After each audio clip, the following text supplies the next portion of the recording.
must clearly understand the problem statement. I want to take it gradually, right? So if you are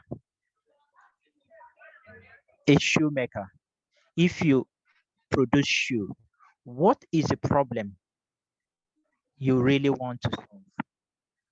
It must be very clear. Most times we just jump into starting a business without having a clear problem to solve.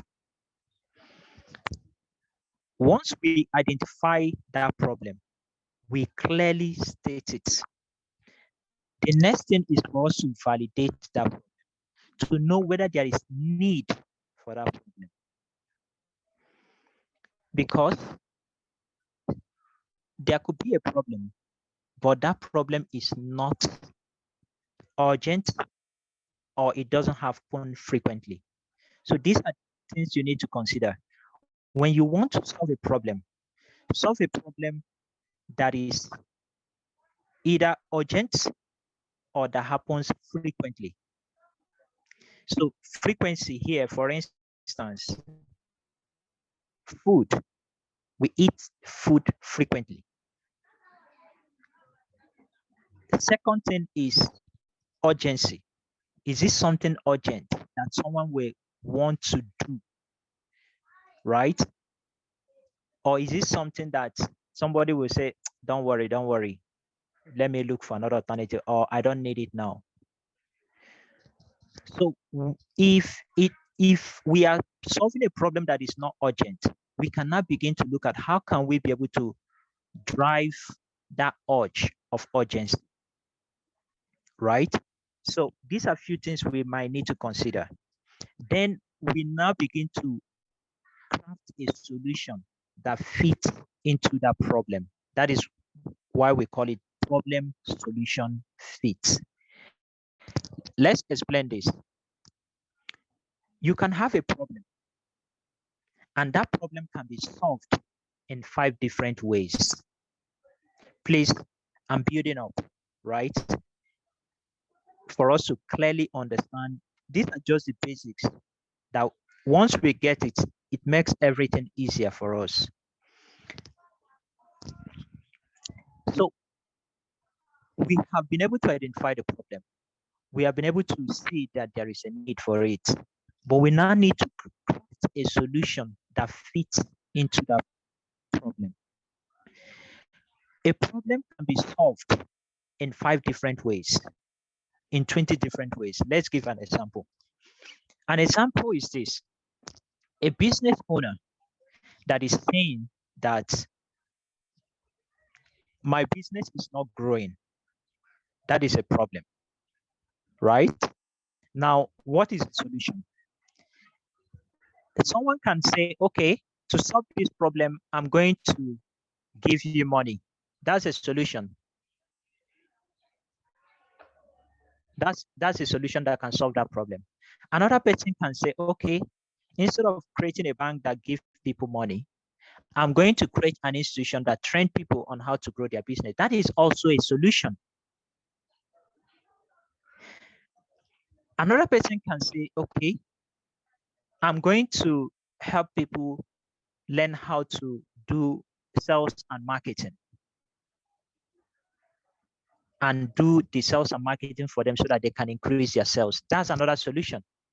Another person can say, let me come up with an institution that can help people hire talent that can work with them, that will help them increase their sales.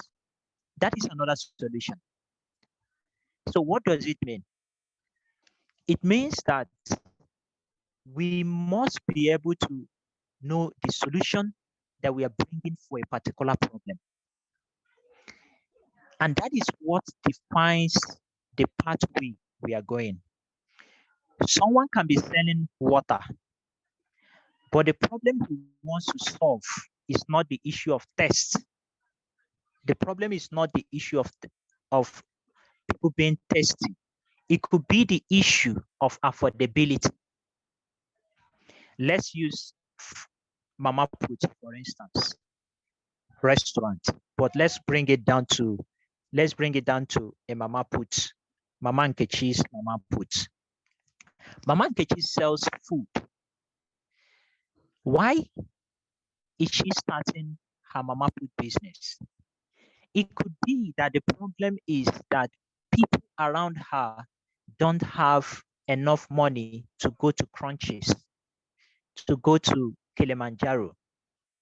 So she wants to help people get access to affordable food. That is the problem. Mama Nkechi can say, no, it is not about affordability.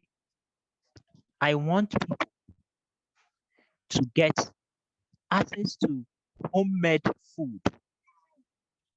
For instance, I don't enjoy going to all these big restaurants to go and eat swallow.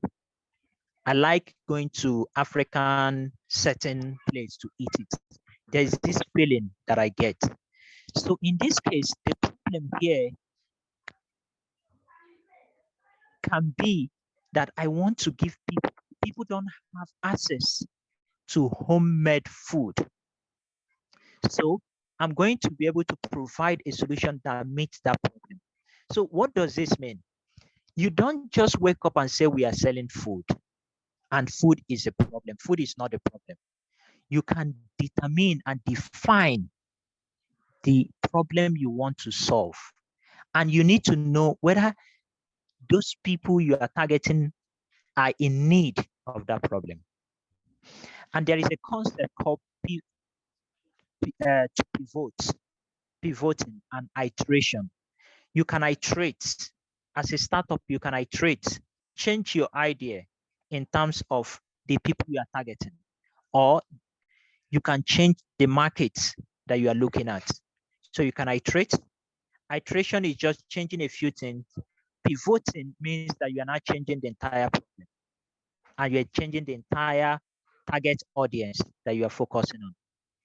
Let's give another example. Remember, we are building up. These are just the basics that we need to understand. Once we understand it, you can clearly know the problem you are solving. If we achieve this as entrepreneurs, as startup founders, we are good to go. Once you understand that problem, it is easy for you to do your marketing, to do everything you want to do. So let's use people like, I don't know if most of us know companies like Airbnb. Airbnb, for instance, is a company that helps people to rent their apartment. So if you stay in a 2-bedroom apartment, you can rent one out for someone who is coming into your city to come and stay in your apartment rather than going to a hotel. Right? Now, what problem are they solving? What are they looking at solving? 2 or 3 major things. Number one, and your problem should be something when you say it, people will say, yes, it is true. Right? You don't just say it because it sounds good. People must be able to resonate with the problem statement that you are coming on board. So let's look at their problem statement. They said that hotels are expensive. Do you agree with me? You can say that on the you can type yes on the chat box. Hotels are expensive. That is what they are saying, right? So help me, either you type on the chat box, okay, cool, you agree with me that hotels are expensive.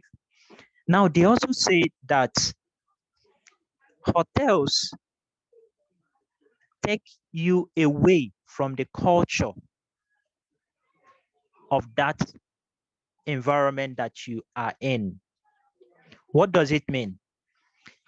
If you travel to Akwa Ibom and you lodge in a hotel, you are not going to have that experience connecting with the with the indigents. But if you rent an apartment with someone who is from Akwa Ibom and the person is an indigent, you are likely to learn from the person, you are likely to see the kids, you are likely to have fun. So do you agree with me that hotels take you away from the culture of the community that you are in, or the city that you are in, or town? So if you agree with me, these are what they want to solve. Okay, cool. Yes. Now, as you can see, these things are real and they are true. So what are they now looking at? What solution can we come on board to solve this problem? They now said, we need to ask people who are indigents, who they call them locals, like people who live in that community, in that city and all that.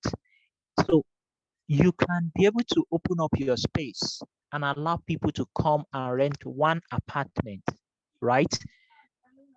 So that when those people come, it's going to be cheaper because that person is not going to charge you 20K, right? So if you need to save money, they will help you save money. Now, look at this. Please pay attention. This is now the value proposition. I'm trying to build up. I'm trying to build up across all our facilitators have been sharing with us. Okay. Yes, I will respond to that. You said, but it's in two ways. Okay. So let me just clarify that I can get your input on that. Now, they now said, let us tell these locals to open up their apartment so that someone can come in. And at the end of the day, what happens? It's going to be what? Cheaper for people. That cheaper is value proposition. It is not the problem now. The problem is that hotels are expensive. So the solution they are bringing on board has value that it creates for those who are booking those apartments, which is affordability, right? That means it has solved that problem of high cost of hotels. So you must be able to know the problem, and that solution must be able to solve those problems.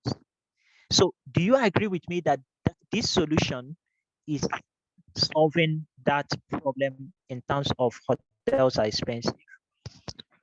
Now, secondly, when you come into a local's apartment, what happens? You are likely to connect with them, ask them about their culture. They can be able to connect with you. You can even, if they have kids, you can talk with their kids. They can take you out and show you some places and all that. You can even begin to learn their language, right? So they bring you closer to the culture of that environment, right? So does that solve the problem that hotels take you away from the culture, right? Yes, it does. So what we are trying to say is that once you have that problem, you must clearly create a solution that solves those problems. And you should be able to know that that the solution is solving the problem. Until that is met, that is when you have a problem solution fit. So you can measure it, you can be testing it. As you are building, as you are creating your product, you are testing it by getting the feedback, and you can keep improving on it to make sure that the problem you are trying to solve, this solution, it is actually solving those problems, right? Now, what are the value propositions? The value proposition is that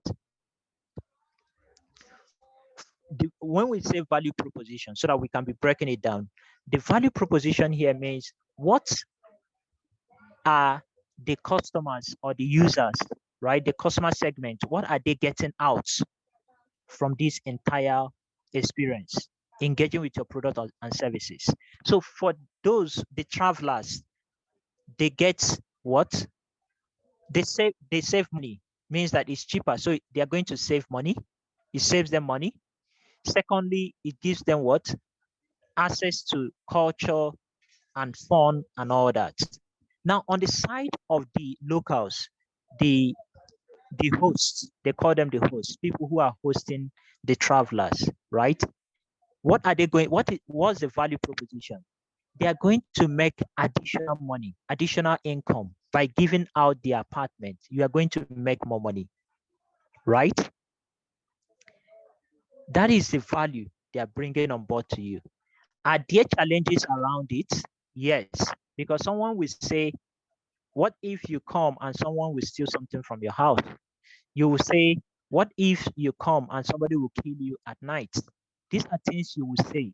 But these entrepreneurs started, I don't want to go to the background of how they started, but today, Airbnb is worth over $60 billion. They are now a billion-dollar company. This is just something they started by a small problem they encountered, and then people never believed that this would work. Now it's now a global product and a global company, right? So we wanted to clarify the aspect of problem, solution, fit. So in all, clearly know what your problem is. Hotels are expensive. Hotels take people away from the culture. Very clear, and people should be able to connect to it. The solution, an online platform that allows locals to rent out their rooms to travelers. As simple as that, that's what they are doing. What is the value? You make more money when people come to you. You make more money when people rent from you, right? You save money and you get access to the culture and activities happening there.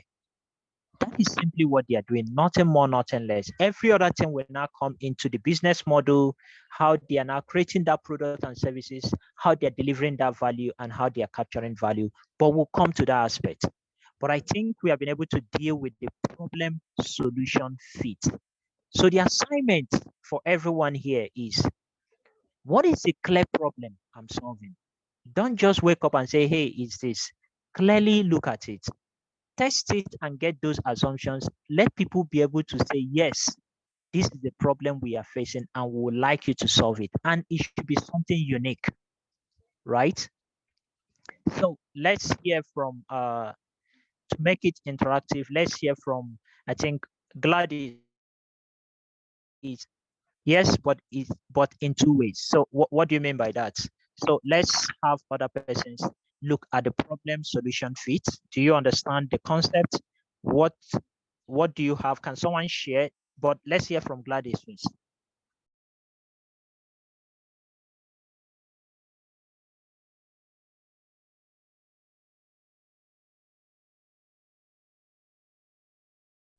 Gladys, can you unmute yourself?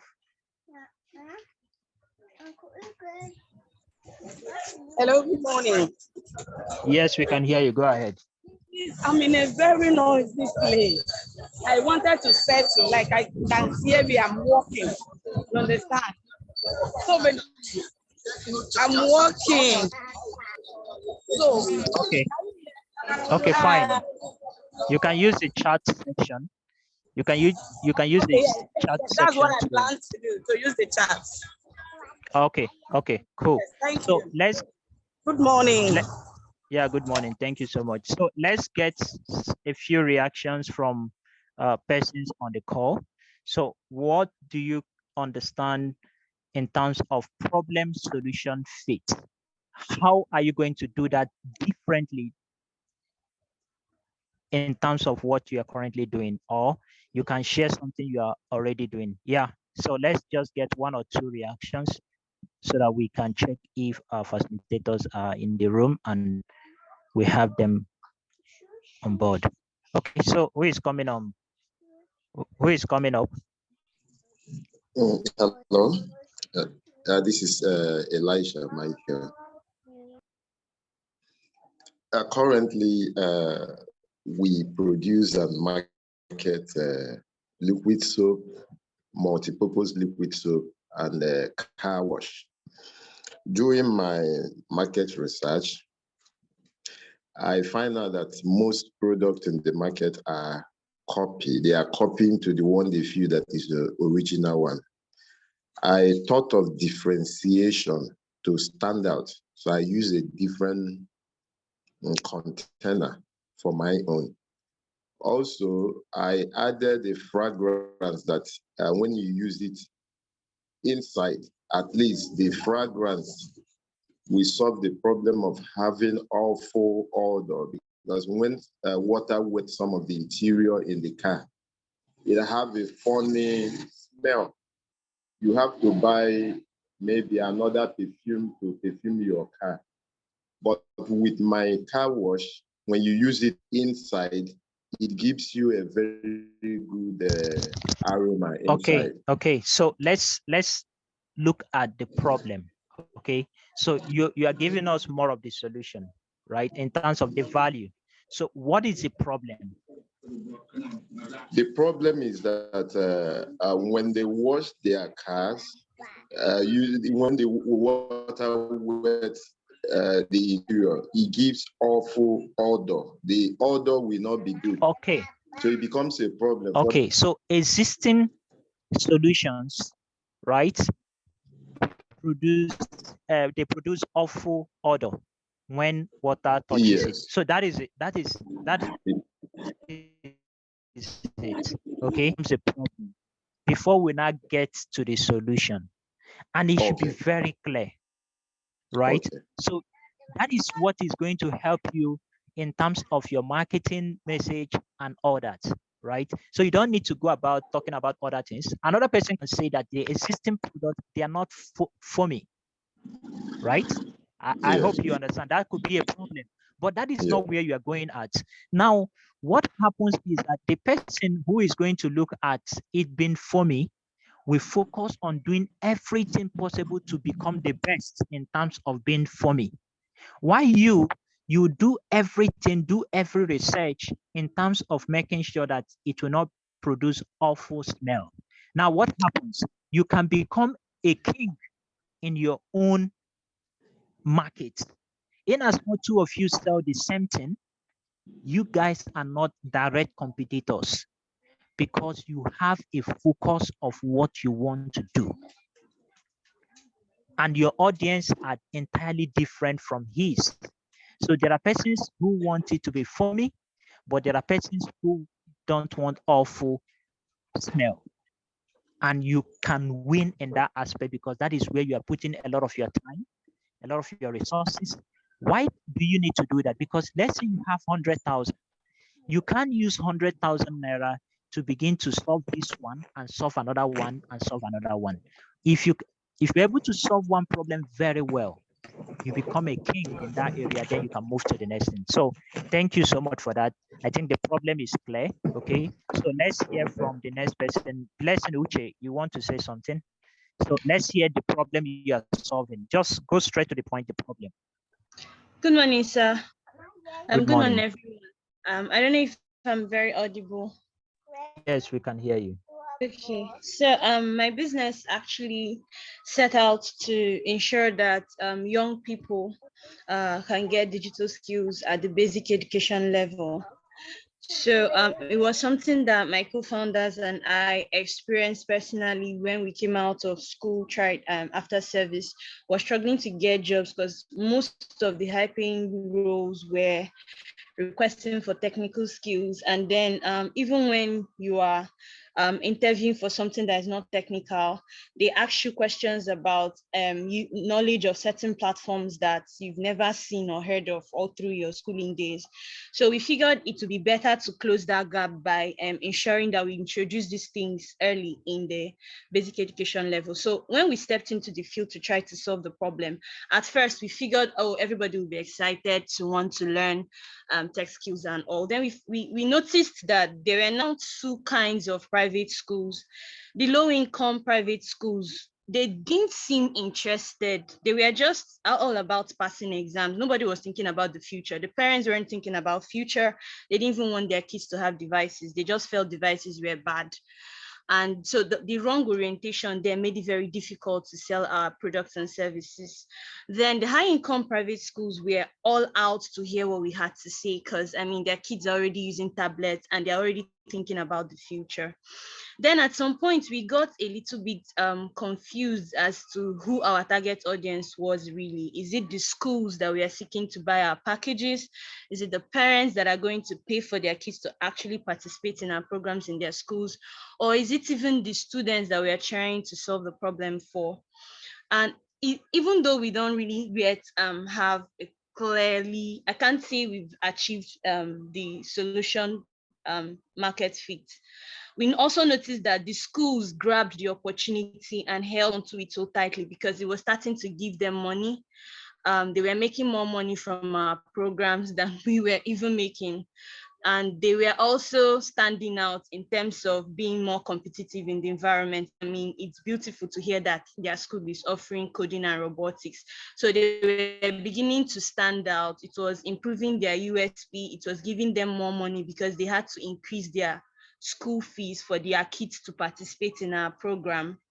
And so we're still at that place where we are not yet sure who we're serving and exactly how to really clarify that. But we do know that there's a problem here and that people are going to pay for it, just that we have 3 different audiences. Okay, interesting. See, you are really in business. Okay, you know, you can't have a perfect stuff running, right? Now, let me break it down. A startup, which is what we are doing, a startup is a type of business that is designed to grow very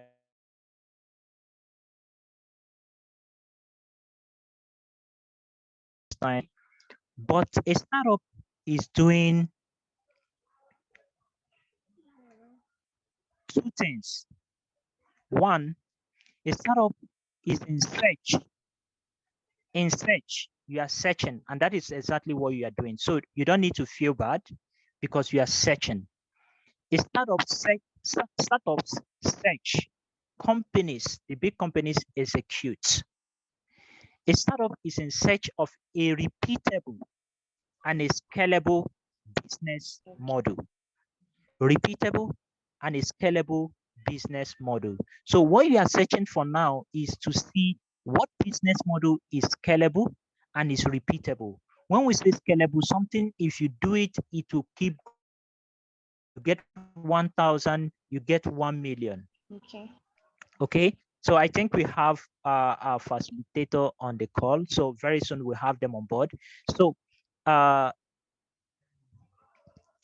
that is what a startup is, right? Repeatable means that if you do it today, you can also do it tomorrow. Not something if you do today, you can't do it tomorrow. It will not work next tomorrow. Something you can be able to do today, do tomorrow, and all that. So you're in search of a repeatable and a scalable business model. What is a business model? A business model happens to be the way a company, a startup, a venture goes about creating its products and services, delivering those products and services, and making money from those products and services. That is your business model. So in essence, it is how you create value, deliver value, and capture back value. Capturing value means making money. So until you're able to do these 3 things, you are not in business. And you need to do it in a very interesting way, right? You need to do it in a way that is sustainable. Okay, sir. It's not something you just do and it's not sustainable. So you are in business. So what I'll quickly say is, who pays for your product? Who is paying for it? Okay, so currently we have 2 key paying clients: the schools that adopt our programs as their termly offers, and then in some schools that don't adopt it as termly offers but as summer lesson programs, the parents pay for them to attend our summer lesson in those schools. Okay, so cool. So schools can be your partners if they are not the ones paying, right? Anyone paying for your products, they are the customers. You can also have users. The users can be the students. The users are the ones who will now use the product or get the end users of that service or that product. But the customers are those who are paying for it, right? Okay. So the partner could be the school. You partner with the school so that you can bring this service. So the partner must be able to get something out of it, right? At the end of the day.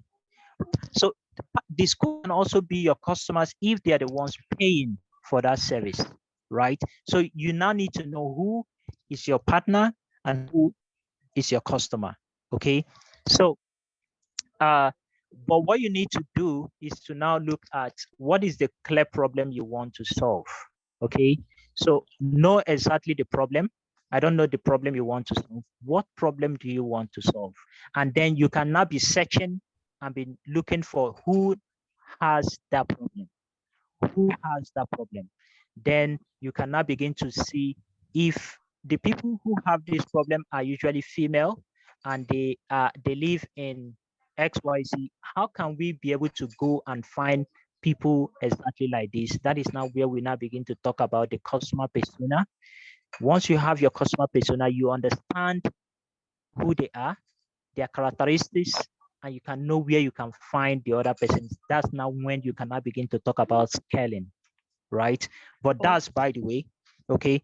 So I think we have Mr. Ikechukwu on the call. Thank you so okay. much, sir. Yeah, you're welcome. So we have him on the call. So we are going to have him come on board.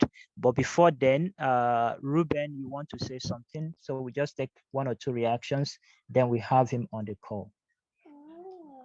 Ruben, you want to react to something? The problem. So do you want to talk about the problem you are solving? Okay, Ruben is not there. Benjamin Chuku, are you there? Benjamin Chuku, are you there? Yes, sir. It's about Miriam. Okay. Yeah, Miriam, go ahead. Okay. The business idea I talked about it today. The problem. So let's talk about the problem. Okay, because yes, the problem I wanted to solve is the issue of parents complaining of bringing their children to school and being busy at home and always trying to take them home. Because I see teachers staying in school till 7, 6:30, and the parents will tell you that they were busy at home or trying to do something. So I wanted to solve the issue of taking these children back home without the parents stressing themselves to come to school. But when we started this, I had some problems there. The parents were directly dealing with the parents, and they were not paying. They were not complying with the payments.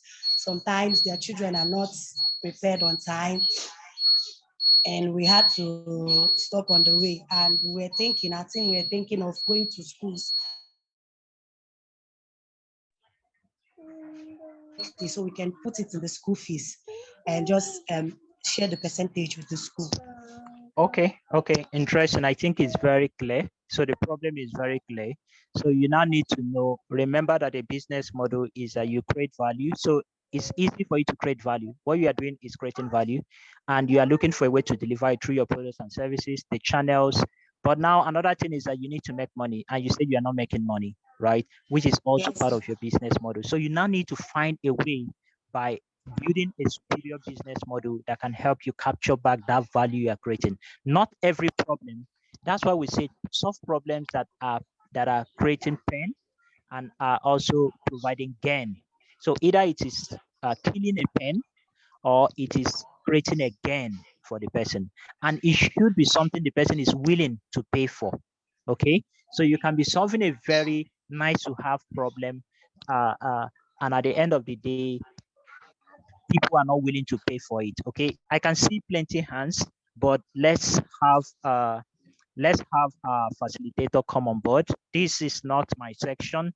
we wanted to be sure that they come on board. And so what we'll do is please drop your question on the chat section, and then we can take it towards the end of the conversation because of time. So let's allow Mr. Ikechukwu to come on board. You're welcome, Ikechukwu. Good day, everyone.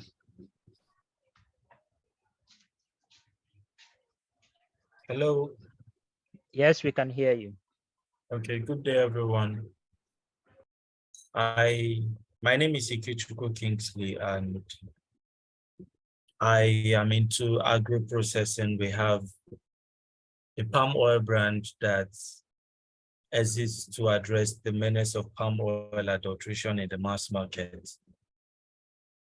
So that is just by way of introduction what we do. We have presence now in 6 cities across Nigeria and footprints in the diaspora market and counting. So today I'll just be building on the discussion that has been going on, for the past, I think about 30 minutes or thereabout. Building a customer-centric business. So for me, I'll keep it very short. Please, can you confirm how many minutes I have for this? Hello? Yeah, go ahead, 20 minutes. Okay. But we have questions and Okay. Q&A section. So I'll try to do it in as less time as possible. Yeah. Okay, so basically when we talk about building a business, we talk about it from the context of a need. We talk about it from the context of a need. And what do I mean by that? I would use our brand a lot of times to illustrate some of the points. When you go to the market today, you would find a lot of unbranded palm oil. And the question would be, oh, is this palm oil good for cooking? Is it fit for purpose? The answer can be yes or no. So we identified a gap in the market for for quality palm oil, and that is what we are addressing. Now, we can only say it's a business if that problem we've identified, is exchanged for money. Like the value we create is exchanged for money. That is when you say you are doing a business.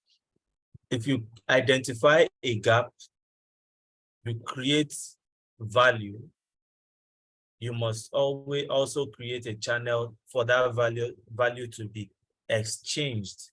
I use that rather than make sales, because money is just the product of an exchange of value. You have a product that is valuable to a customer, and money, of course, is valuable to you for you to continue to provide that value at scale. If a customer identifies the value and it appeals to what their pain point, then you have a business.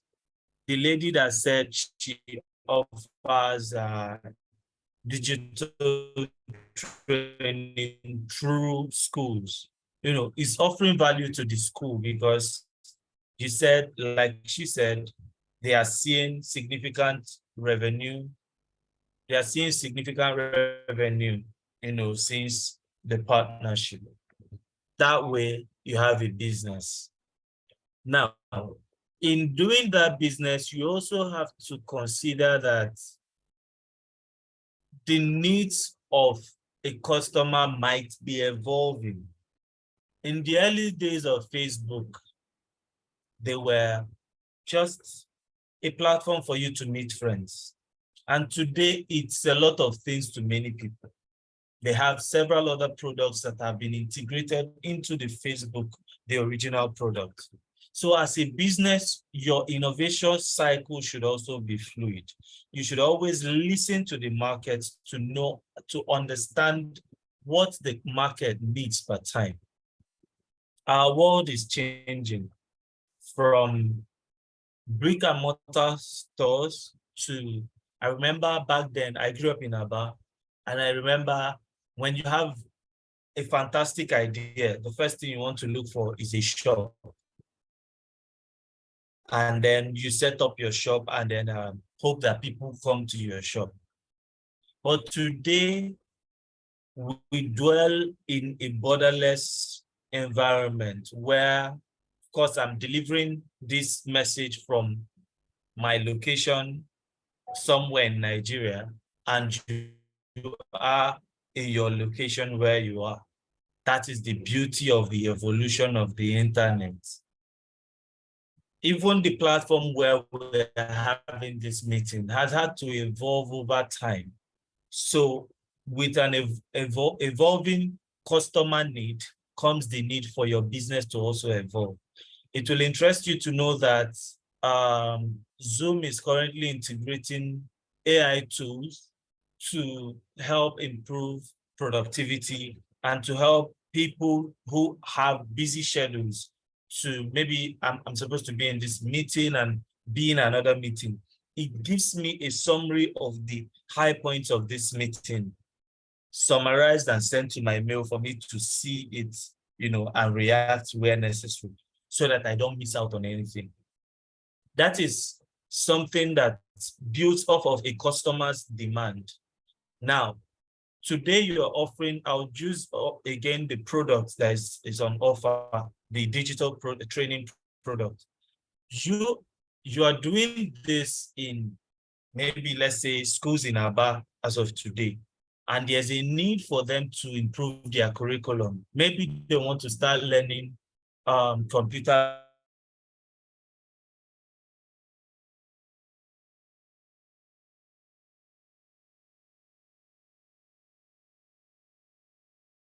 summarize my thoughts. We always caught in the fantasy of building a business. We identify the solution, probably from our own pain points. Does that pain point, is it scalable? Maybe I crave suya, and someone asked the question one time and it stuck with me. Said, why can't we have suya in the daytime? And I was like, oh, it's true. We don't see most of them working in the daytime. It's usually at night. Now, and I say, oh, let me start daytime suya business. And I find out that we are not much that have that craving. It's just something we like to have in the evening when we hang out. I have done it. I have chosen to go into that business to satisfy my own personal desire, my personal pain point, a problem I have identified. But because I have not done the work of validating the market for that product, if I launch out, most likely I'm going to lose a lot of money and I'm going to be downcast because the business didn't take off. It happens a lot in the business space. And of course, it is backed by the statistics that suggest that only 10% of businesses survive the 5-year lifespan. Now, how do you make sure that you build businesses that build a business that is customer-centric and scalable and relevant over a longer period of time? One of the ways I have identified, and in any space I go into, I have no personal affiliation to the brand and the book, but I always recommend it, is Lean Startup. Lean Startup teaches you how to build businesses based on customer-driven hypotheses and data. What do I mean by that? Let's say that suya idea came and I work with a group of people I can put out a survey to them. A survey is inexpensive. So I put out a survey and ask a few relevant questions, gather the data from that. Then maybe let's say 40% of the people sampled agreed that they want to buy a product, that they have that pain and they want a solution that addresses it. I launch with a small sample size in the market and I see the reception. You don't go and start building out, oh, okay, you want suya with crayfish spice, you want it with this spice, you want it with that spice and all of that. You just build the basic, test it in the market and have some customers say, okay, can we have this product in groundnut oils with whatever spice that they want it? Then you also begin to, validate those segments of the demand by knowing, okay, is it something that is scalable? As you try it in that small sample size, what's the success rate? Then building on my own experience, when the idea came to launch the palm oil brand, we just produced a few bottles because we were just a palm oil producing company. We didn't have a brand at the time in 2018. So in 2019, when the idea came, we produced a few samples based on the nuggets from the book I recommended to you guys. We went for an exhibition. We sampled, I think, about 200 to 300 bottles across the 2 days of the exhibition, and we sold out. What we did was we got the information, like contact details of the customers that bought our products. And even people that didn't buy, we sampled their opinion, took down some points, and kept making improvements. One of the feedback we got was that the packaging was bland, it wasn't attractive, and the labeling and all of that. We started working around constant improvement of the packaging, the oil itself, and several other things that we got as feedback. And today we have a market fit product and it's selling profitably in the market today. Now, there has been a lot of learning points in the process. But if we had gone out to say, okay, palm oil is something, adulteration is commonplace across all climes. If we launch this product, everybody will like it. And we go ahead, produce the bottles, produce the labels, start packaging oil and shipping, and thinking of shipping out to the market. It might interest you to know that if that feedback is something that is valid across many customers' observation, you'll find that you do badly in the market. So having said all of this, I would always recommend that you build, you measure, and you scale. How do you measure? You measure by listening to the customers, have a channel where you get feedback. And trust me, don't be emotional about it. If you are, it will ruin your business. When a customer gives you a feedback, don't get emotional about it. Keep an open mind to it. Oh, this product is not good. Oh, madam, how can it be better? How can we improve? Do you have this need? A lot of questions can come up from there, and always learn to ask open-minded questions. There are resources online that can teach you on how to get valid data from your customers without them feeling coerced or harassed to provide information. Explore those resources and use the skills learned to get feedback from the market, and then tweak your businesses. Always make sure that you are fluid in your business strategy. Yes, the core of the business remains, but certain parts, customers are the ones that actually pay for whatever service or product that you have. So you must always seek to appeal to them. So I close with this, that the first and last thing of it that every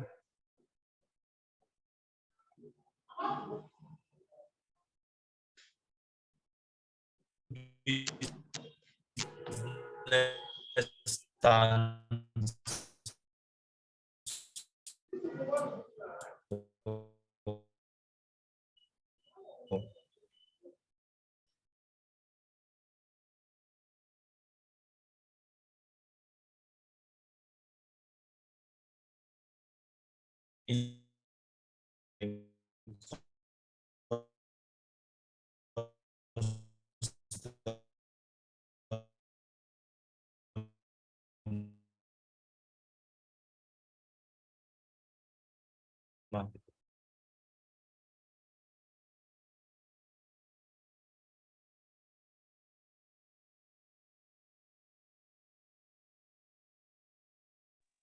It seems we lost our speaker. sure that you are creating not just at the point.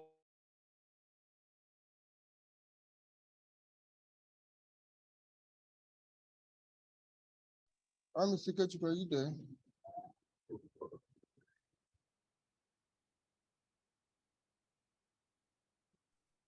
Okay, so sorry about the internet. I'm back. So I end my thoughts with that. So I am open to listen to any questions or if Mr. Igwe.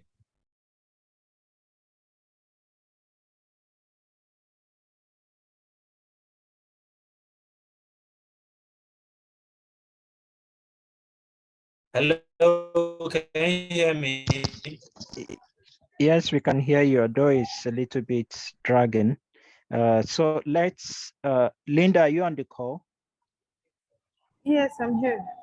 Okay, so go ahead, lead the questions, and I think Mr. Ikechukwu is open for questions, so you can lead that conversation.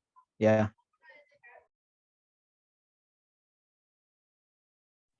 Okay, if you want to ask your questions, please raise your hand.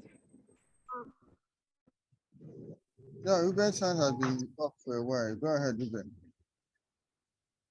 Okay, sir. Good morning. I just thank you for this great opportunity to actually. But mine was actually I wanted to talk about our businesses and our own target and the problems we're experiencing. But I just heard now is questioning time, so I don't know whether I'll be allowed to do that. Hello.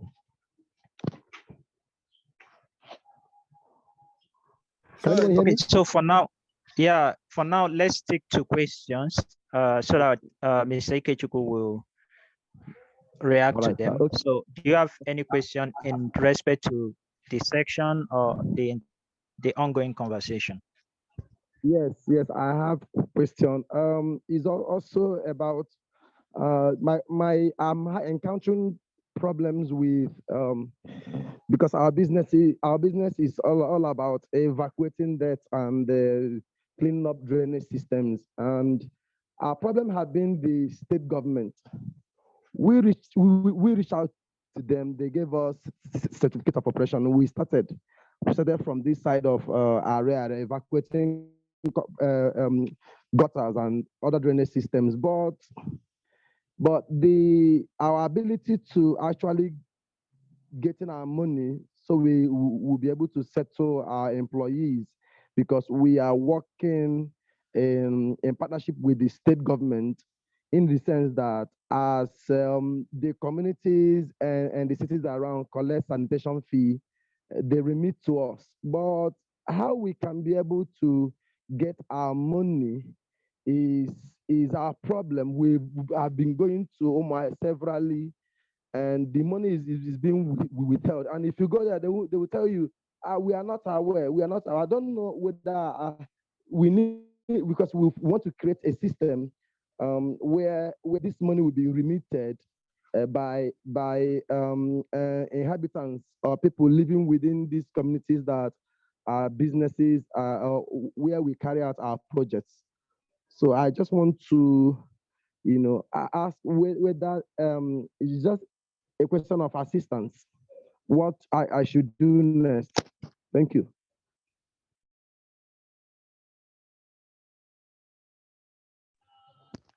Mr. Kechukwu, would you want to react to that? I know it's out of context from your conversation, and you are not currently in Abia State. So if you will not be, I might just want to say a few things about that. Okay. Just walk me through. I I could barely hear the main point. Okay, and even your network is really. So I know I had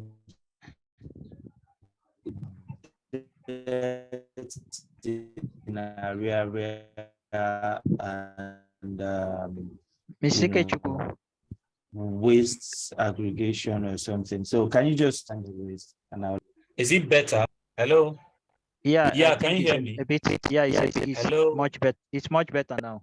Yes, it's better, sir. Okay. It's better now.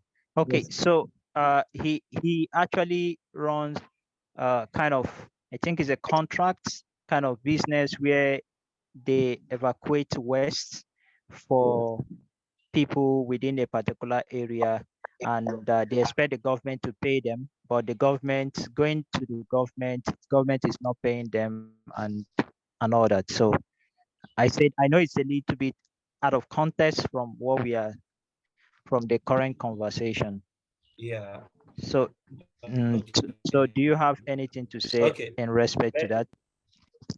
Sure, I do. Okay, so I'll assume that model is a B2G, where you offer business services to the by the government for the services that you offer. So I want to know if there's an existing contract you have with them. That's always a good place to, and then see what happens from there. Yes, I know that there can be some bureaucratic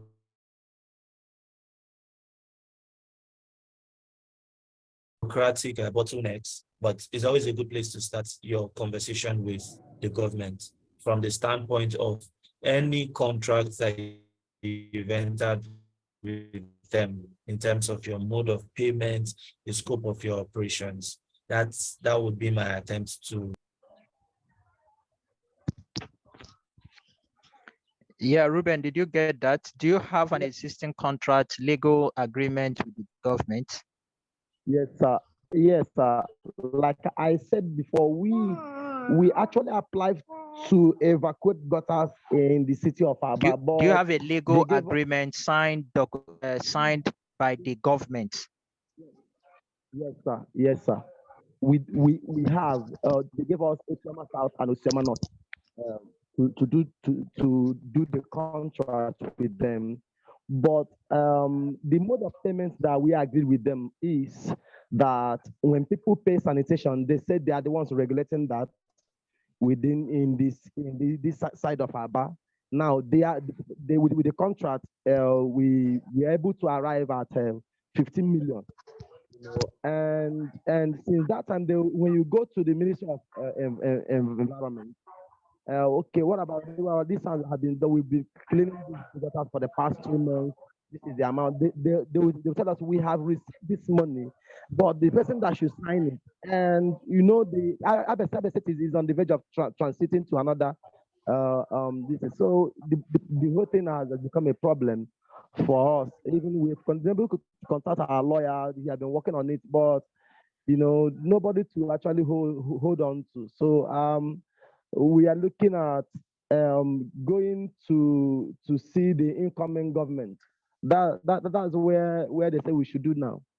We don't know what to do for now. The lawyer is already doing the matter. Thank you, sir.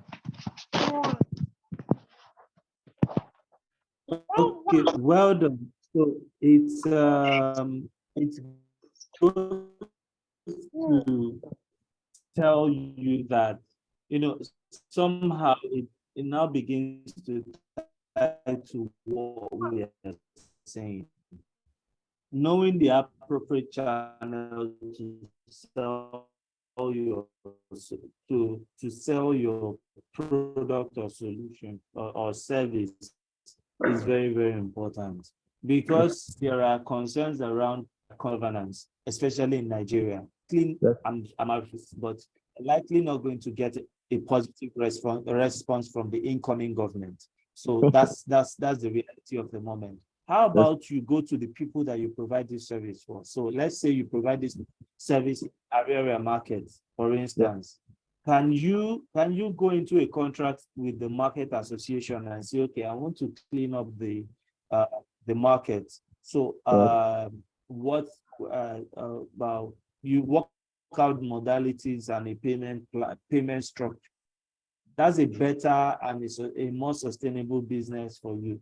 Because I can only imagine that you get because of this challenge. So that's why your customer identification have to factor all of this in. Who is so that a customer has a problem and a willingness to pay are two different things. From the posture, I think that willingness to pay. So you have to rethink your strategy.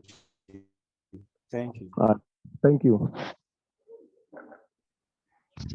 Okay. Yeah, Linda, who is next?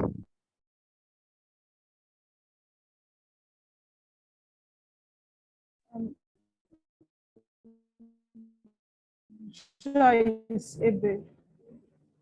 Joyce, unmute your mic.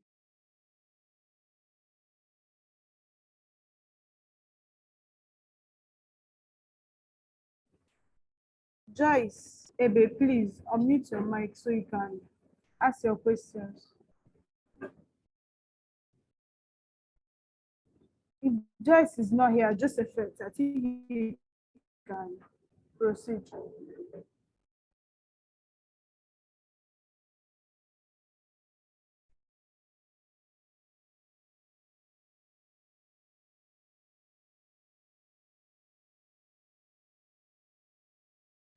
Can anyone hear me? Yes, we can hear you. Joyce, are you on the call? If you're on the call, take up the mic, ask a question. If she's not there, Josephat, are you there? Go ahead, ask your question. Okay. Good morning, everyone. Once again. Sir, please, my question I want to ask is with regards to certain group of customers, or should I say, okay, let me say group of customers that either your relatives or kind of that ordinarily they won't owe, they have the money to pay, but just because it's you, like it's you now, we know you, they want to owe. So please, those kind of customers, what would you suggest? Like, what are the modalities you suggest you put in place?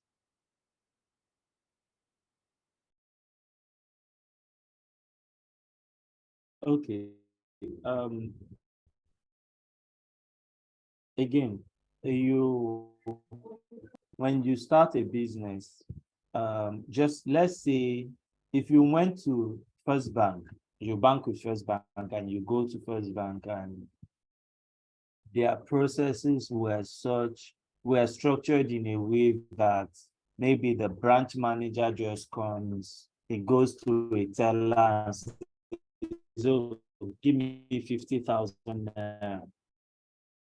Would you feel confident to want to put your money there?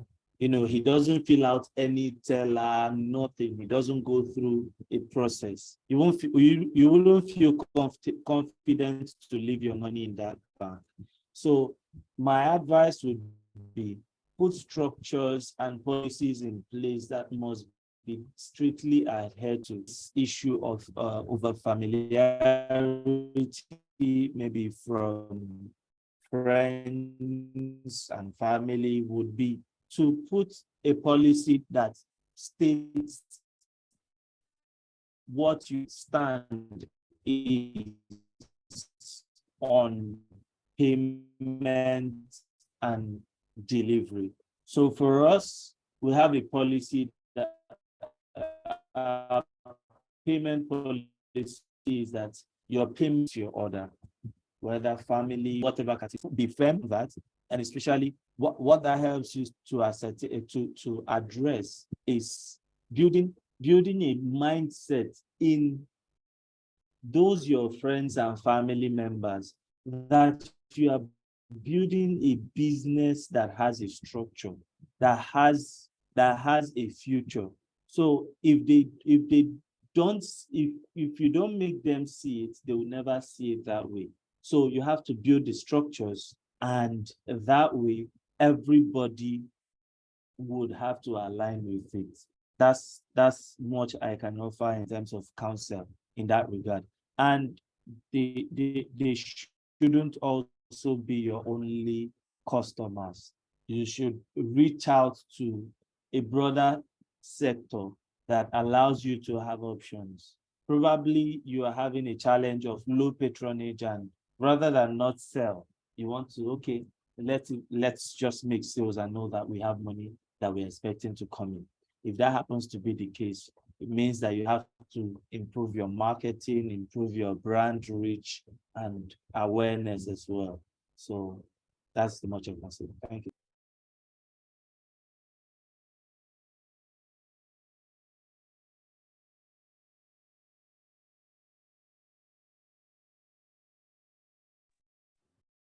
Hello, hope you heard what I said. Yes, we can hear you.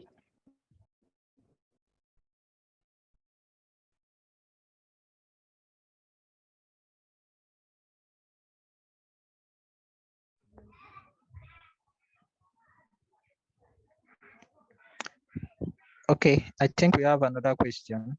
Another person that wants to ask a question. Yeah, God's power, go ahead. Okay, thank you very much, sir.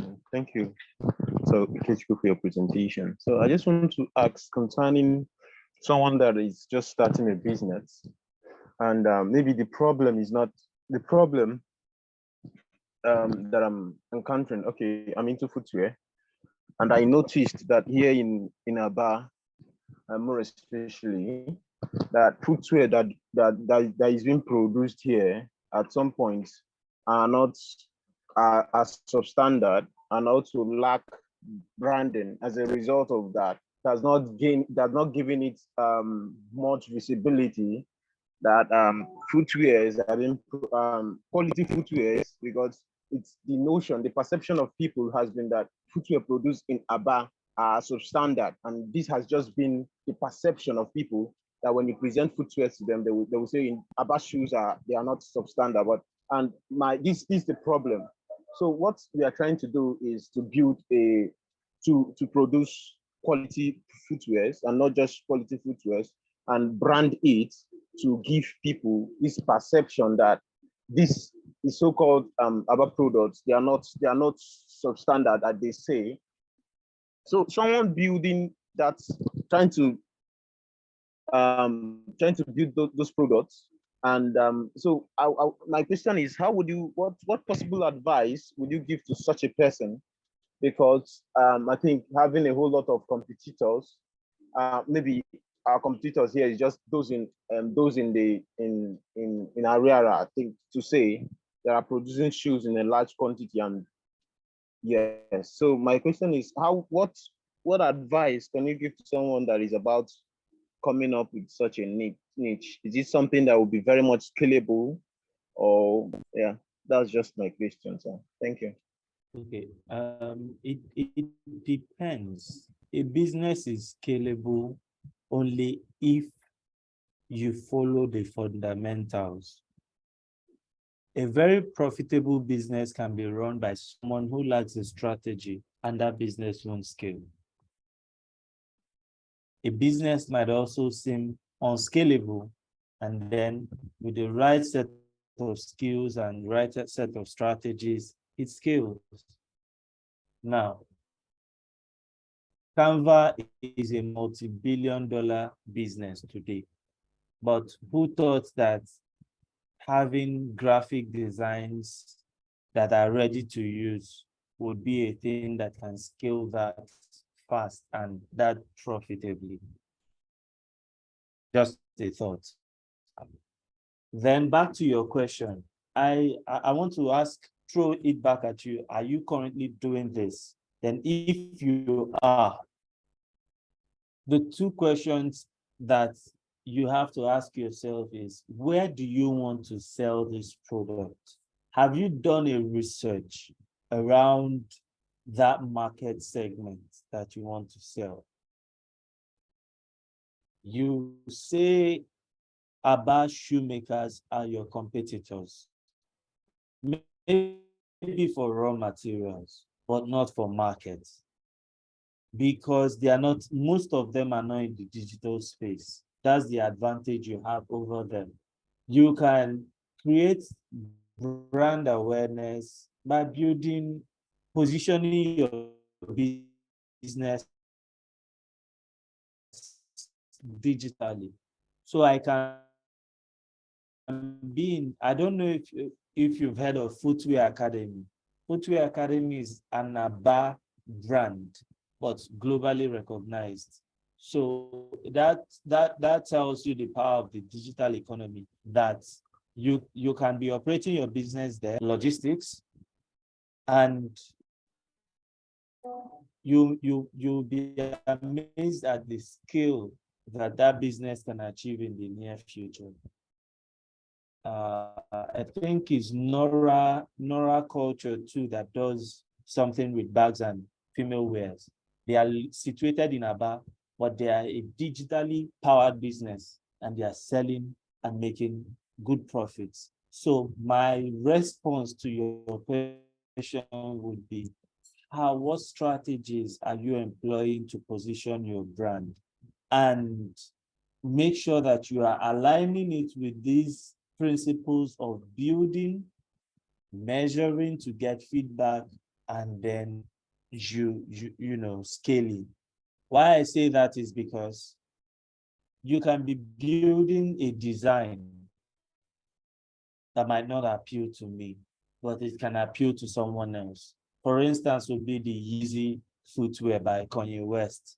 It's an Adidas collaboration. To me, it appears ugly.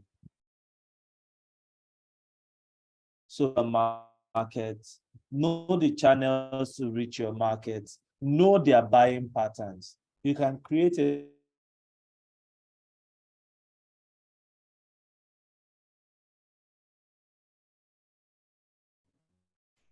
We can't hear you. Hello, can you hear you, sir?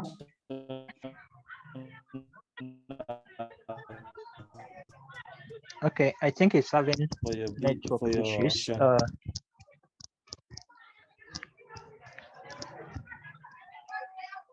Okay. Gospel, are you there? Yeah, I'm here. I'm listening. Okay, so he asked a question which is very important. You might not, you said Aba people are your target, are your competitors rather. Are you selling the product in Aba? Are you producing the product in Aba? Or do you intend to sell in Aba? Okay. We are just producing in Aba, but we don't only sell in Aba. So that means that Aba might not be your competition. You're not competing with them. You are not actually, what he means by that is that it's not as if you might decide to sell your product somewhere in Afghanistan.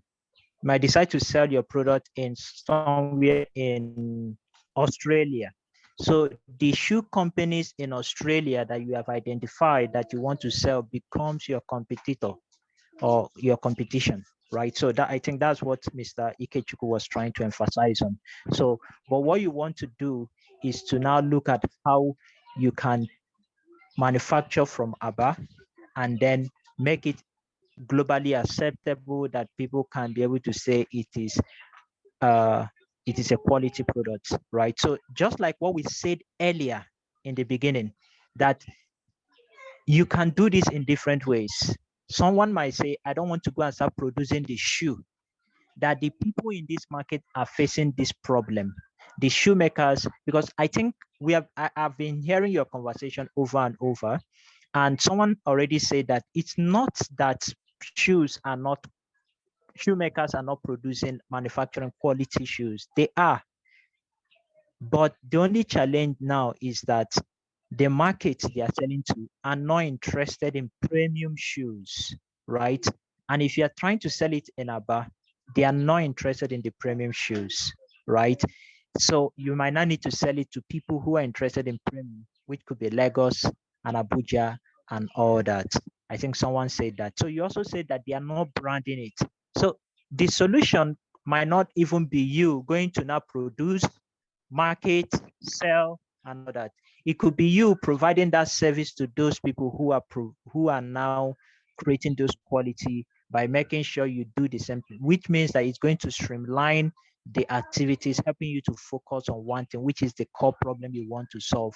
The problem you want to solve is not you producing shoes, because there are people who are producing quality, right? So in this case, you might not jump into directly. That's the lean approach. You might not go immediately. You going to do the production yourself. You're going to buy machines to start producing it, because it will cost you a lot if you are not already doing that. Or even if you are doing that, you might need more resources for you to even do it much better to get to that quality. So you cannot look at those persons who are already doing that, right? Producing the quality, and then see how you can now do the branding, because the solution you're providing here is the branding aspect. You provide the branding, take it to the market you want to test, get the assumptions, get the feedback, and then if it's something that is now working, it is now okay for you to think whether to now start producing your own, creating the manufacturing hub where you can now start producing and all that. Probably it might give you more profitability and all that. Okay, so that is one way to go lean, rather than you going to open a factory if this is the problem you want to solve. I don't know if Ichuku is back. Yes, I am. Okay, yeah, I think it's better now. Okay. Yeah, thank you for that clarity. So marketplace, the digital marketplace is also another option. But I was, answering based on the fact that I assumed that he is producing the footwears himself. So, thank you for that contribution.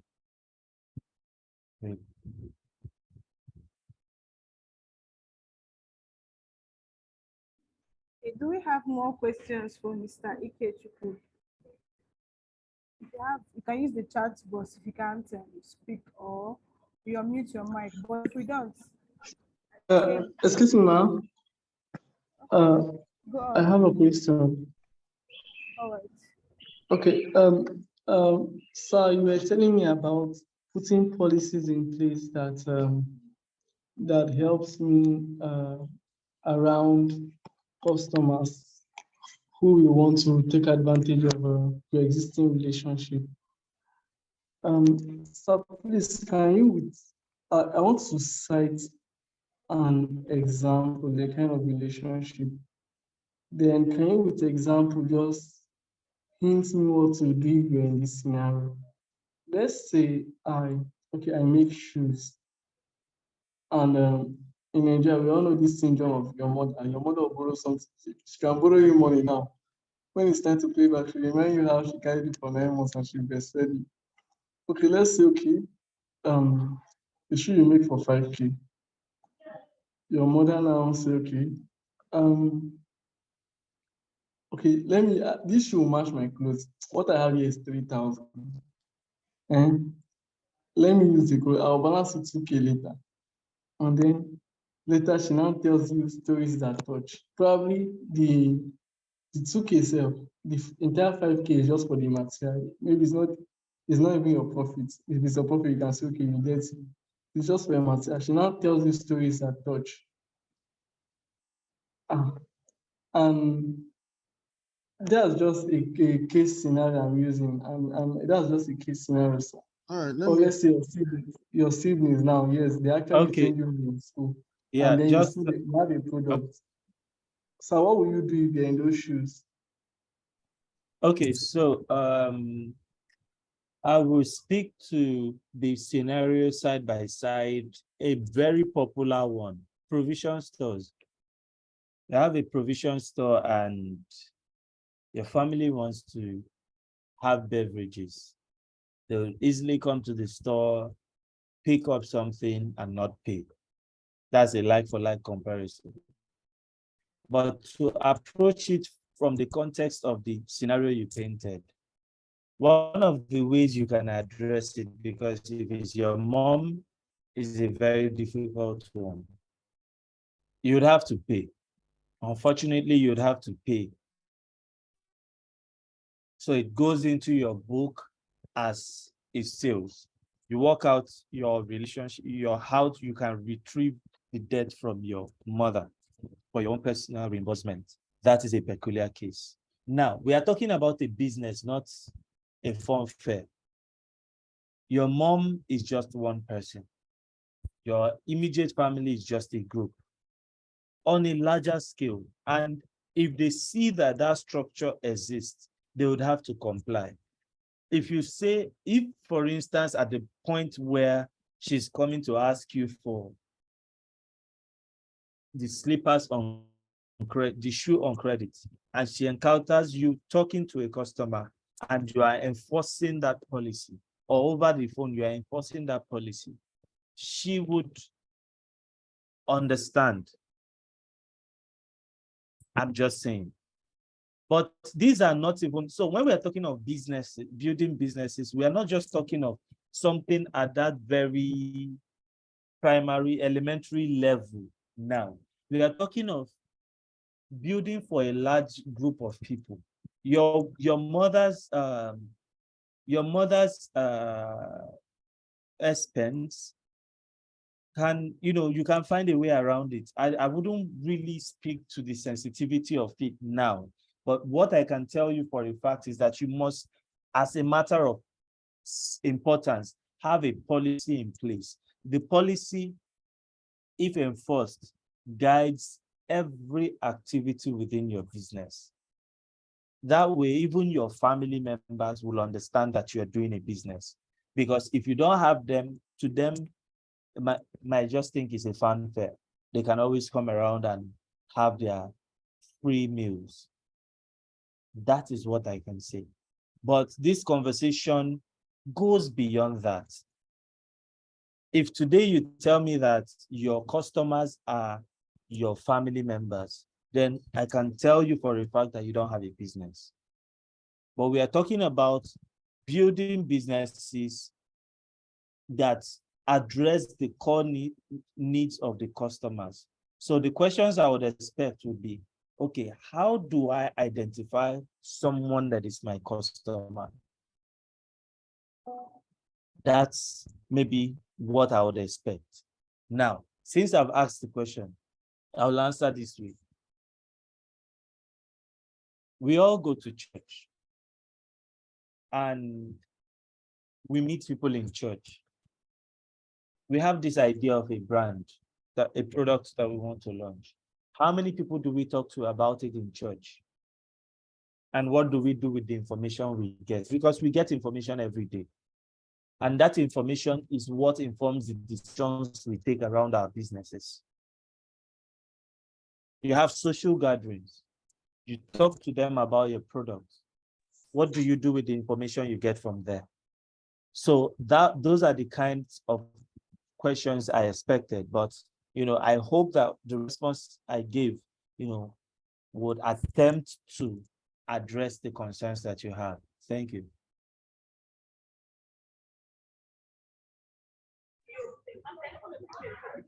Yeah, thank you so much. I think we have one more question.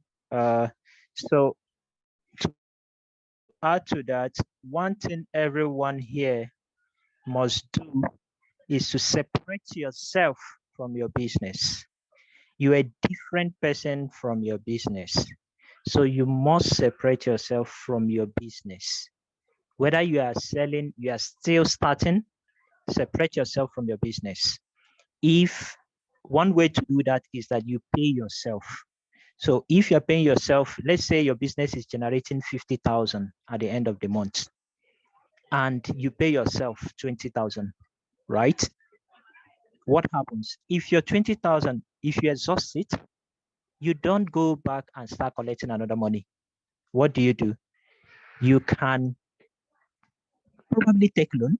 So any money you are taking from the business, you are taking a loan, meaning that you have to pay it back. I think that's what Ms. Ikechukwu was trying to explain to you, right? So in this case, you must understand that you are different from your business. So one thing everybody here must do is you must separate yourself from your business. That you have a need does not mean that you now go to the business to take that need, to meet that need. So you have to do that in alignment with whatever you have, the business pays you, right? So that's one thing we must really consider. And Ms. Ikechukwu said something interesting, and that is why we are doing what we are doing.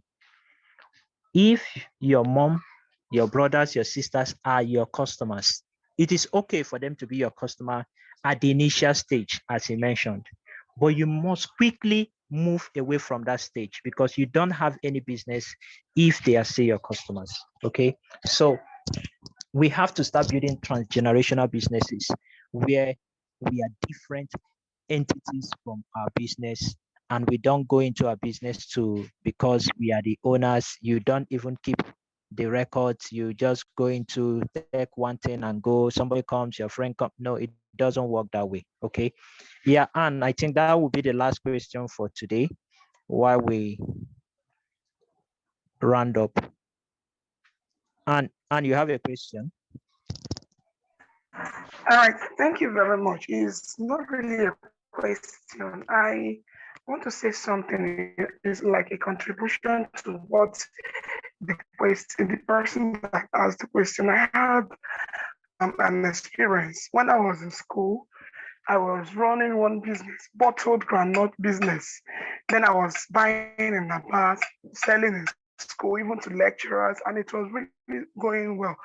What I did to actually make my family, even my roommate, then my elder sister as my roommate, what I did was to, and once that one bottle of exhaustive, once it finishes, I dare not touch my business. And I developed it, I started it in time. What did I mean by starting it in time? When I started the business, that was the standard I put. Even my mom knew that once Anne bring out one bottle, and that one bottle finishes, you dare not touch my market, even when I'm absent. So I'm talking to the person that asked that question, when you want to progress in business, love your family, but not involve them in your business, because you must be sentimental, you must be emotional, because you have to make them happy. But to an extent, business, they say, business grows well when you have a boundary. When family and friends pay for their services rendered to them, that business grows well. So if you want to progress in your shoe business, even your girlfriends should know that this is business.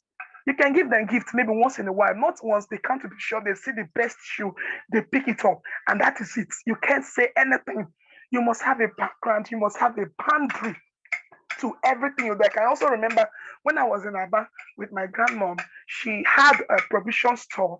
To be candid with you, that provision store never grew because we were eating from that shop. Once we were buying roll of milk, 19 naira. I can vividly remember. And when you have 10 in a row, which is 10 naira gain, we will end up eating and eating and eating. Even you can't even see the cost price. Talk more of the your gain.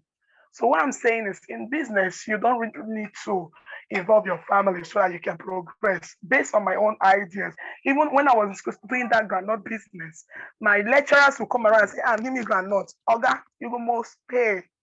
That is me.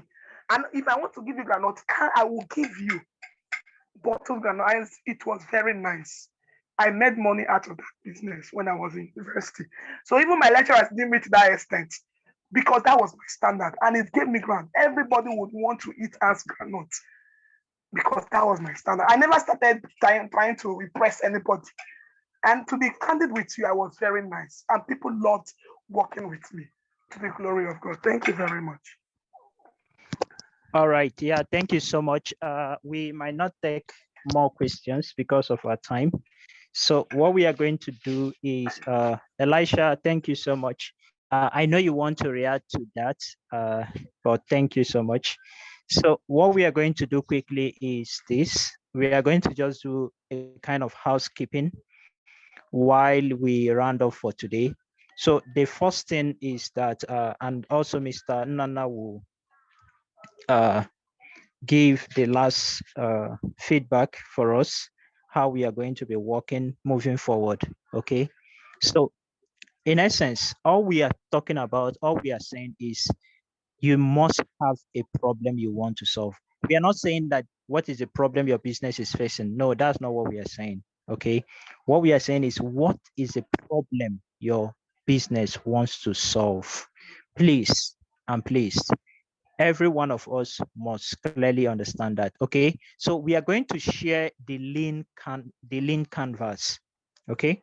We are going to share the lean canvas. So this week, we are starting officially in terms of our assignment, our task, and all that. So we are going to send across the lean canvas, and we are going to start working on our lean canvas, and we are also going to send the channel we'll be using to submit all that, okay? So whether it's through a form or whether it is through email, we are going to be communicating that to every one of us.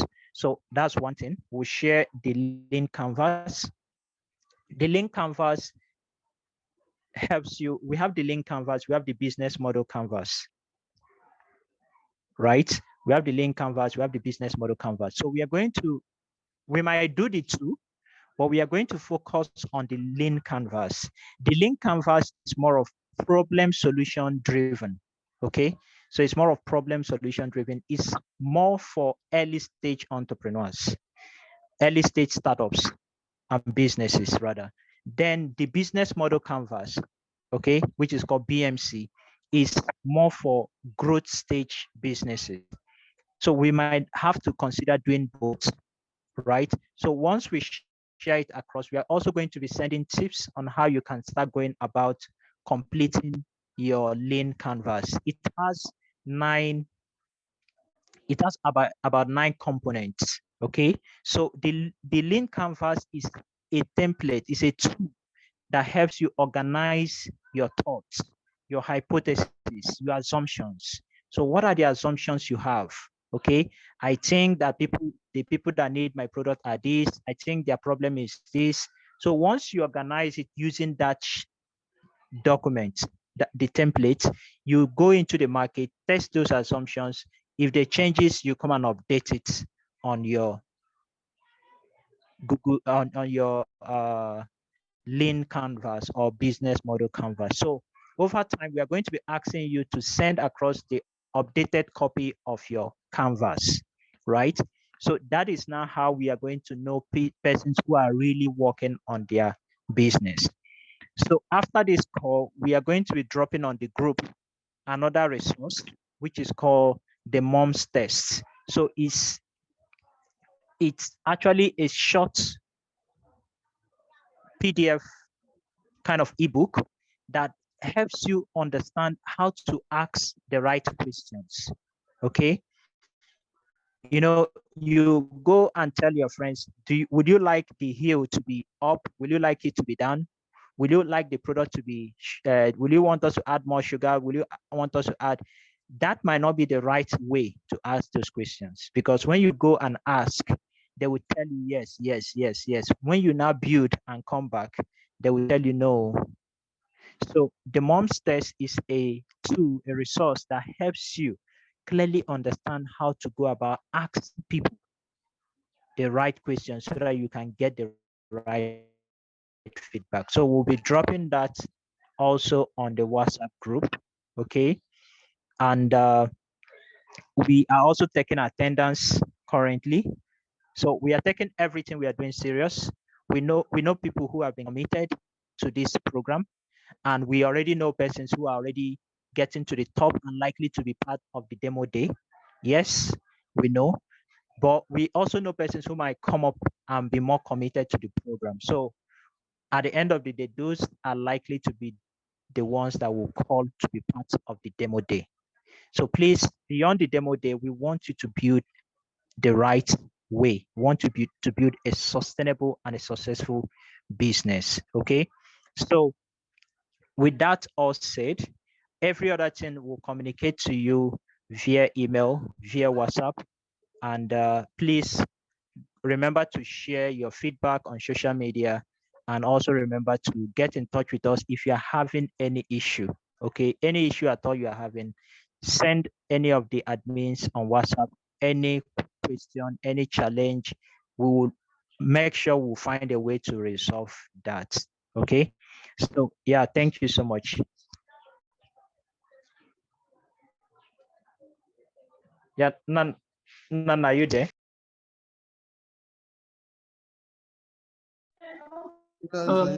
Excuse me, sir. So please, can you repeat the business canvas guidelines? I didn't actually get the scope of what we're saying. Okay, I said we are going to send across the lean canvas. Okay, the lean canvas is a tool that helps you organize your thoughts, your hypotheses, right? Then your assumptions. Then you use it to go into the market to test those assumptions. Customers will not tell you what the real thing is out there. You use it to also organize, keep updating. So it's a tool. We are going to send it across, right? When we send it across, we expect us to start completing it, okay? So it has about 9 building blocks. So it has a problem aspect, it has a solution aspect, it has a value proposition, it has an unfair advantage, it has a customer segment, it has the revenue model, it has a channel, so, and the cost structure. So about 9 components. So you are not going to, we're also going to send you a sample. We are going to be sending samples on the WhatsApp group so that we can look at examples of existing businesses. And it's not a long story. You just keep it very short. So once we send it, we'll start completing it. Okay. We are likely to create a form where you go and start completing that. Okay. Then we can now use that to assess those who are really progressing with their business. So you'll hear from us in respect to that and how to go about it on WhatsApp and via email. Yeah, I think Ms. Nana will summarize. I hope that is clear. All right, thank you, Mr. Tigwe, and thank you to our facilitator and all the participants for today's section. I believe we've all gotten value for today. Based on what Mr. Tigwe said, I just want to add something to it. Yes, we understand that most of us, all these terms and business strategies, business model, and so on and so forth are sound entirely new to us. Please don't be discouraged when you see the sample and nothing is making sense to you. Do a little research, engage with your mentors. That's why they're your mentors, right? Engage with them, ask them questions on how to achieve that. I think the worst thing you will do for yourself if you did not participate.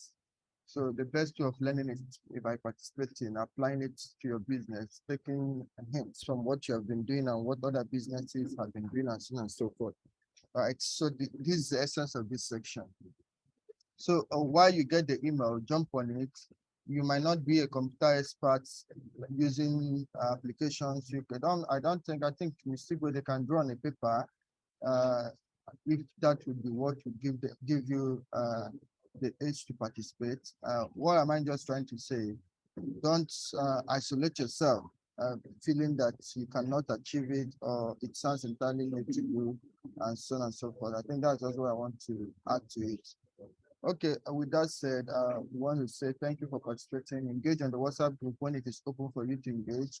If you see a message and it's not open for you to send a message, react to it. Engage with your mentors. They are the best assets that you can have now. Right? If you're meant to pay, just like Elisha said, if you're meant to pay for those sections, I think I'm very much aware of Edward section. You pay hugely for it, right? You pay hugely to have access to him for 1 hour. So please leverage them now. They are with you. Ask them questions as much as you can. I think with that, I would want to say thank you for joining and you have a good day ahead. Thank you, Solomon, for your feedback. Bye-bye.